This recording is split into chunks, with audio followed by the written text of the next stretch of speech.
Beberapa hari terakhir, menyebar isu di Twitter tentang dominasi kaum tarbiyah di beasiswa LPDP.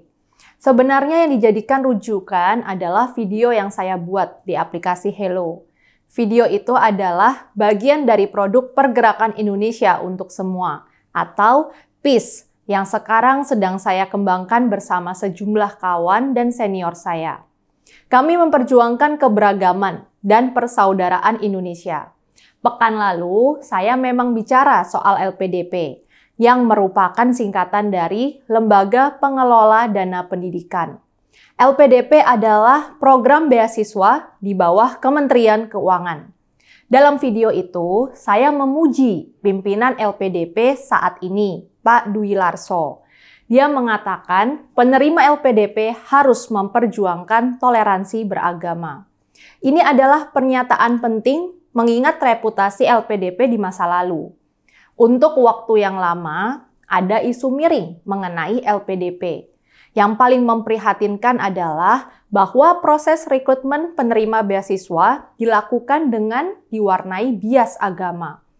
Ini tidak berarti semua peserta LPDP didanai karena alasan agama. Ada banyak penerima beasiswa LPDP adalah kaum muda pintar dan non-muslim. Namun beberapa tahun yang lalu, sejumlah media terkemuka melaporkan bahwa di kalangan penguji LPDP ada beberapa oknum yang terang-terangan membawa sentimen agama. Yang dibahas dalam pemberitaan itu sebenarnya sudah sering dibicarakan dalam masyarakat sipil. Yang paling utama dikecam adalah proses rekrutmen penerimaan beasiswa. Jadi, dalam proses seleksi, para mahasiswa itu harus mengikuti wawancara dengan tim penguji. Dalam proses ujian itulah banyak mahasiswa yang mengeluh dengan apa yang ditanyakan. Misalnya, ada cerita tentang mahasiswi yang pada saat ikut ujian tidak berjilbab. Padahal di ijazah kelulusannya, fotonya menunjukkan dia berjilbab. Dalam ujian seleksi, si tim penguji malah sibuk bicara soal jilbab yang dilepas itu. Juga sejumlah peserta mengaku mereka ditanyai soal kemungkinan menikah dengan orang asing non-muslim, soal kenapa mereka belum menikah, soal orientasi seksual yang semua dikaitkan dengan nilai-nilai agama. Banyak dari peserta yang mendapat pertanyaan-pertanyaan ajaib akhirnya tidak lulus LPDP. Tapi yang namanya anak-anak pintar, mereka justru lolos di beasiswa dari negara asing. Ada pula pengakuan bahwa di masa sebelum berangkat ke luar negeri, para peserta harus mengikuti semacam pelatihan motivasi. Masalahnya, pelatihan itu diberikan instruktur yang dikenal konservatif.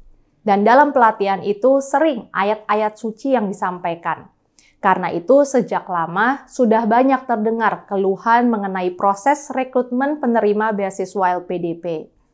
Dana LPDP itu luar biasa besar loh. Ada dana abadi puluhan triliun rupiah. Dan setiap tahun ada dana beasiswa sekitar 2-3 triliun rupiah. Seharusnya digunakan secara objektif. Yang bisa memperoleh seharusnya hanya mahasiswa terbaik Indonesia. Jadi wajar kalau praktek bias agama menjadi sorotan. Dan ini nampaknya disadari oleh pemerintah.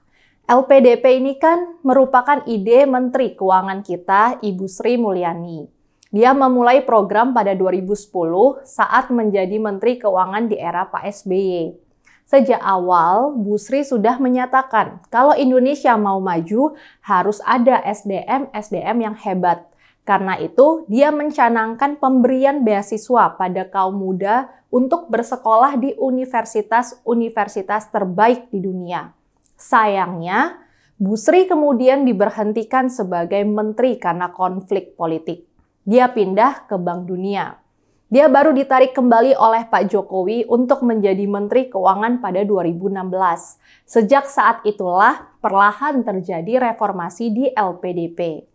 Dan di akhir 2017, Bu Sri menyatakan bahwa dia sudah mendengar adanya kabar mengenai rekrutmen LPDP. Karena itulah, dia akan melakukan reformasi dan meningkatkan kualitas manajemen dalam hal rekrutmen penerima beasiswa. Sejak saat itulah terjadi pembenahan serius di dalam LPDP. Salah satu yang terpenting adalah dalam seleksi ulang, komite penguji.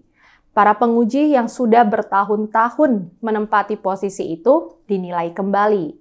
Sebagian akhirnya dinilai tidak layak. Itu yang menyebabkan dalam beberapa tahun terakhir ini kisah-kisah tentang bias agama di LPDP tidak lagi nyaring terdengar. Dalam konteks itulah saya memuji LPDP saat ini. Pernyataan Ketua LPDP Pak Dwi Larso bahwa alumni LPDP harus memperjuangkan toleransi harus sepenuhnya didukung. Sayangnya, video saya dan kawan-kawan PIS itu digoreng. Seolah kami menyerang LPDP sebagai lembaga. Seolah kami mengadu domba. Kami tidak mungkinlah bicara tanpa landasan fakta. Kami memuji LPDP, bukan menyerang LPDP. Yang kami lakukan adalah mengungkapkan kebenaran. Dan yang kami tekankan adalah bahwa LPDP, Kementerian Keuangan, pemerintah sudah berada di jalan yang benar. Uang rakyat harus digunakan sebaik-baiknya untuk rakyat. LPDP harus untuk semua. Saya, Rizka Putri, undur diri.